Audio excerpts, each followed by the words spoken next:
एक बार प्रेम से बोलेंगे जय श्री राधे जय श्री कृष्णा। देखिए मित्रों, श्री भागवत महापुराण के 14वें अध्याय पे हैं आज हम। इससे पहले के अध्याय का लिंक आपको मिलेगा डिस्क्रिप्शन बॉक्स में, उनका जाके आप एक बार ज़रूर अध्ययन कीजिएगा। उसके बाद जो है ये 14वां अध्याय देखेंगे तो अच्छे से आपको कथा समझ में आएगी।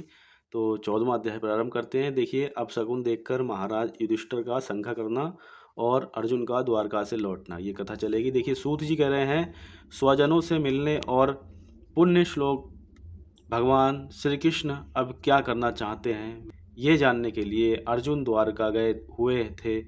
कई महीने बीत जाने पर भी अर्जुन वहां से लौटकर नहीं आए। धर्मराज युधिष्ठिर को बड़े भयंकर अपशकुन दिखने लगे। उन्होंने देखा काल की गति बड़ी विकट हो गई है। जिस समय जो ऋतु होनी चाहिए उस समय वह नहीं होती और उनकी क्रियाएं भी उल्टी ही होती हैं। लोग बड़े क्रोधी, लोभी और असत्यपरायण हो गए हैं। अपने जीवन निर्वाह के लिए लोग पापपूर्ण व्यवहार करने लगे हैं। सारा व्यवहार कपट से भरा हुआ होता है। यहाँ तक कि मित्रता में भी छल मिला रहता है। पिता माता, सगे संबंधी, भाई और पति पत्नी में भी झगड़ा डंडा रहने लगा है। कली काल के आ जाने से लोगों का स्वभाव भी लोभ, दंभ और अधर्म से अभिभूत हो गया है और प्रकृति में भी अत्यंत अरिष्ट सूचक अपशगुन होने लगे हैं। ये सब देखकर युधिष्ठिर ने अपने छोटे भाई भीमसेन से कहा। युधिष्ठिर ने कहा, भीमसेन, अर्जुन को हमने द्वारका इसलिए भेजा था कि वह वहां जाकर पुण्य लोग भगवान श्री कृष्ण क्या कर रहे हैं इसका पता लगा आए और संबंधियों से मिल भी आए।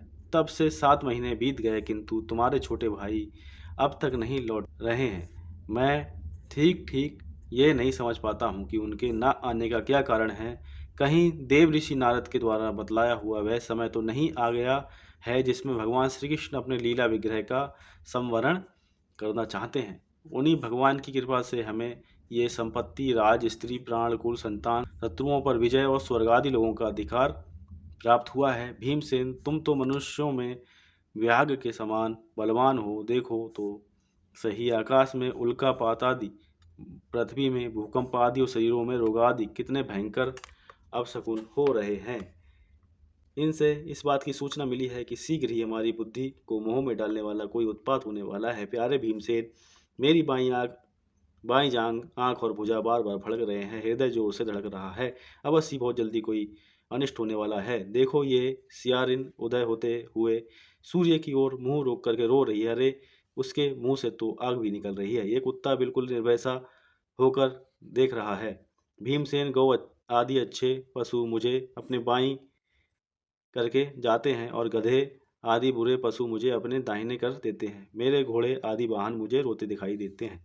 ये मृत्यु का दूत पेड़ुखी उल्लू और उसका प्रतिपक्षी कौवा रात को अपने कण कठोर शब्दों से मेरे मन को कपाते हुए विश्व को सूना कर देना चाहते हैं। दिशाएं धुंधली हो गई हैं। सूर्य चंद्रमा के चारों ओर बार बार मंडल बैठते हैं। ये पृथ्वी पहाड़ों के साथ कांप उठती है। बादल बड़े जोर जोर से गरजते हैं और जहाँ तहाँ बिजली भी गिरती रहती है। शरीर को छेदने वाली एवं धूल वर्षा से अंधकार फैलाने वाली आंधी चलने लगी है। बादल बड़ा डरावना दृश्य उपस्थित करके सब ओर खूब बरसते हैं। देखो, सूर्य की प्रभा मंद पड़ गई है। आकाश में ग्रह परस्पर टकराया करते हैं। भूतों की घनी भीड़ में पृथ्वी और अंतरिक्ष में आग सी लगी हुई है। नदी, नद, तालाब और लोगों के मन शुद्ध हो रहे हैं। घी से आग नहीं जलती, ये भयंकर काल ना होने का कारण है।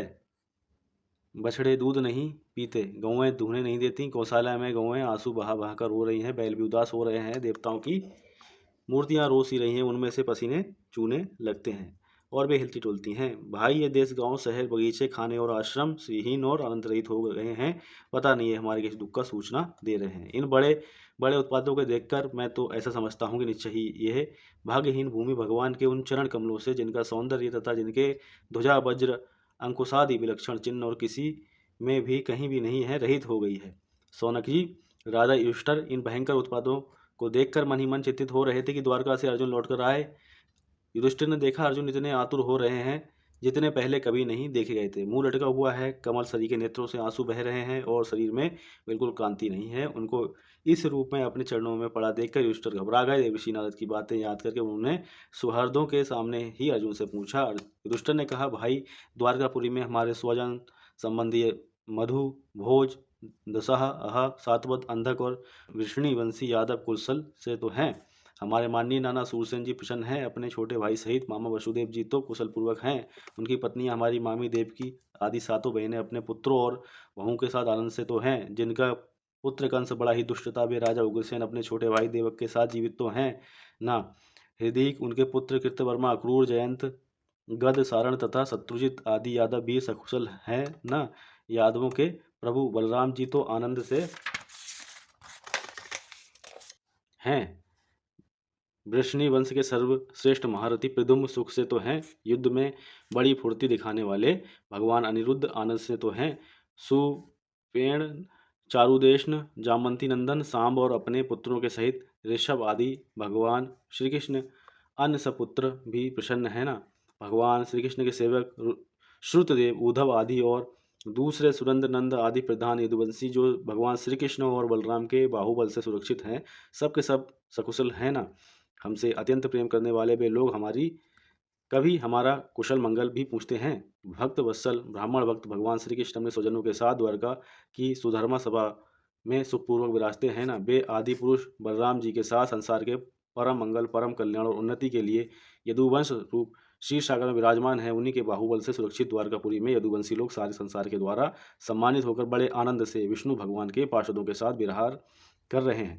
सत्यभामा आदि 16,000 रानियां प्रधान रूप से उनके चरण कमलों की सेवा में ही रत रहकर उनके द्वारा युद्ध में इंद्रादि देवताओं को भी हराकर इंद्राणी के भोग योग्य तथा उन्हीं की अभीष्ट पारिजात आदि वस्तुओं का उपभोग करती है। यदुवंशी वीर श्री कृष्ण के बाहुदंड के प्रभाव से सुरक्षित रहकर निर्भय रहते हैं और बलपूर्वक लाई हुई बड़े बड़े देवताओं के वैकुंठ योग सुधर्मा सभा को अपने चरणों से आक्रांत करते हैं। भाई अर्जुन, यह भी बताओ कि तुम स्वयं तो कुशल से हो ना। मुझे तुम श्रीहीन से दिख रहे हो, वहाँ बहुत दिनों तक रहे, कहीं तुम्हारे सम्मान में तो किसी प्रकार की कमी नहीं हुई, किसी ने तुम्हारा अपमान तो नहीं कर दिया, कहीं किसी ने दुर्भाग्यपूर्ण मंगल शब्द आदि के द्वारा तुम्हारा चित्त तो नहीं दुखाया, अथवा किसी आशा से तुम्हारे पास आए हुए याचकों को उनकी मांगी हुई वस्तु अथवा अपनी ओर से कुछ देने की प्रतिज्ञा करके भी तुम नहीं दे सके।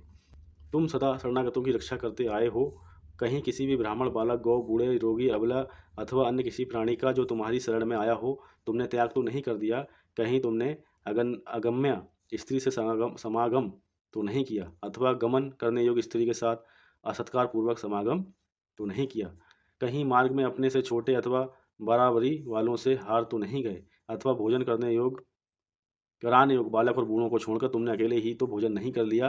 मेरा विश्वास है कि तुमने ऐसा कोई निंदित कार्य तो नहीं किया होगा जो तुम्हारे योग्य ना हो अपने परम प्रियतम आनंद हृदय परम सुहृद भगवान श्री कृष्ण से तुम रहित हो गए हो, इसी से अपने को शून्य मान रहे हो। इसके सिवा दूसरा कोई कारण नहीं हो सकता जिससे तुमको इतनी मानसिक पीड़ा हो रही है। तो यहाँ पे देखिए, अर्जुन आए हैं लौट के भगवान श्री कृष्ण की नगरी से और पूरा जो है उत्तर पूछने के लिए इतना लंबे प्रश्न दाग दिए हैं यहाँ पे युधिष्ठिर ने उनके ऊपर। तो अब अगले अध्याय में ये बताएंगे क्या हुआ। देखिए 15वां अध्याय है, कृष्ण विरह व्यथित पांडवों का परीक्षित को राज्य देकर स्वर्ग सिधारना। तो इस कथा को पढ़ेंगे।